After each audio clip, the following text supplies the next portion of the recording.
Tonight, authorities are going after Anonymous, the group responsible for Operation Payback, which temporarily crippled the websites of MasterCard, Visa, and PayPal after those companies cut off financial services to WikiLeaks.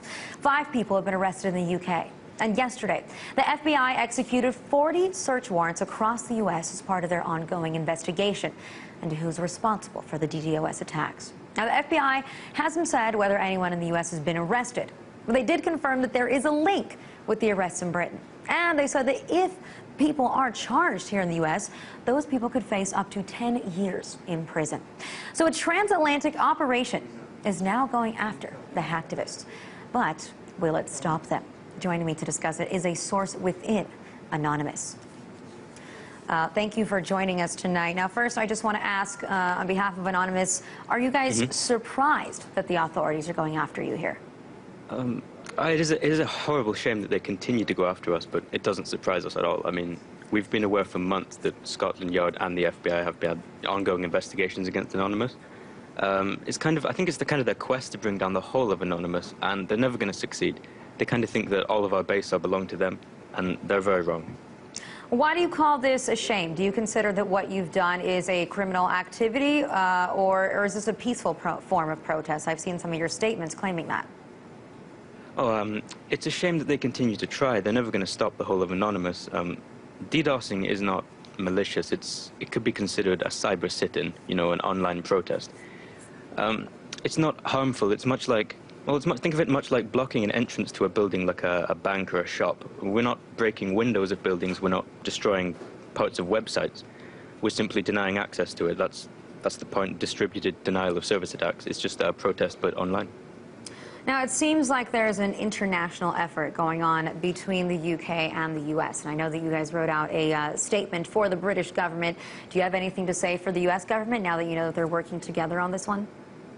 At the moment, I can't speak for the whole of Anonymous, but we do not have a current US government press release. It might change, so we just say keep your eyes peeled on the internet.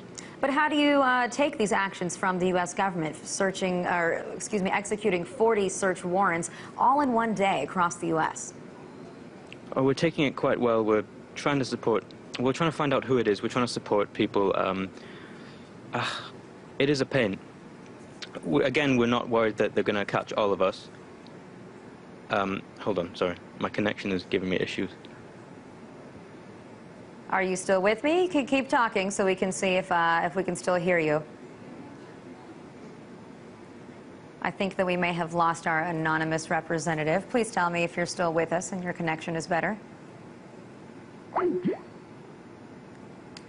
I think that we may have lost him there. I think we're trying to redial, but 40 search warrants, like I said, were served yesterday by the FBI across the U.S., and they said that they haven't yet arrested anybody, but these people could face up to 10 years in jail. Now, if you remember, we've spoken to officials from Anonymous, or representatives, excuse me, a number of times on this show, especially after the first time that they decided to go after the websites of MasterCard and Visa in response to WikiLeaks. And Anonymous also has come out recently in support of what's going on in Egypt. They say, they even wrote a letter saying that this is a warning to the Egyptian government. They are not about censorship. As you know, the Egyptian government, as we spoke tonight, shut down the internet. They also shut down all cell phone communications.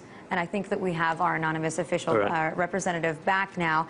Since I was speaking about it, I was just mentioning that Anonymous released a statement in which you also were supporting what's going on in Egypt right now. Is that correct? Yes, we're supporting the... Firstly, sorry for my connection there. Yes, we're supporting the protesters in Egypt. We have been... well, of course, the internet has been shut down in Egypt. We've been sending faxes of WikiLeaks documents to Egyptian locations like schools. We're trying to get people involved in WikiLeaks, trying to help people out. We're also trying to make sure the internet is well spread there. Most internet ISPs in Egypt have been shut down. There's still some dial-up going on that the government used, so we've been trying to help people with that too. Now, in regards to the investigations by the UK and the US, what's your plan here? I know you can't give us the exact details, but is there some kind of a plan for retaliation? I can't tell you for certainty that we have a plan for retaliation. There could always be an idea that gets sparked between Anonymous. It could always happen. Mainly, I'm just baffled by the FBI's statement about this, that DDoSing can earn up to 10 years in prison. It's pretty ridiculous. I think they just see us as hackers on steroids. They're trying to take us all down. But we don't have any initial plans, but that could change.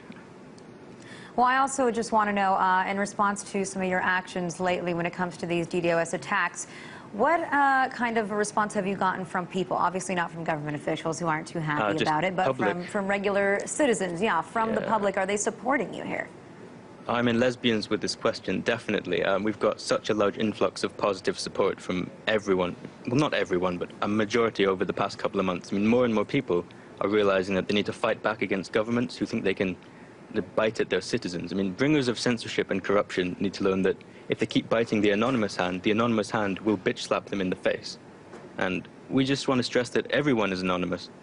We're not a secret club, a malicious hacking group, a cult of cyber terrorists, or an underground insurgent clan. I mean, we're not contained within one IRC network, one image board, or one human generation. I mean, we're everyone and we are no one. We're the producers of your show, we're the people at home watching it, on YouTube or other televisions. And if you want to help out our cause, we have sites like anonnews.org and anonops.ru to get started. We have press releases, news sources, a forum, and a public IRC network that you can come on any time. We're never going to give you up. We're never going to let you down. I think that some of our producers here on The Ilona Show might counter that statement, but thank you very much for joining us.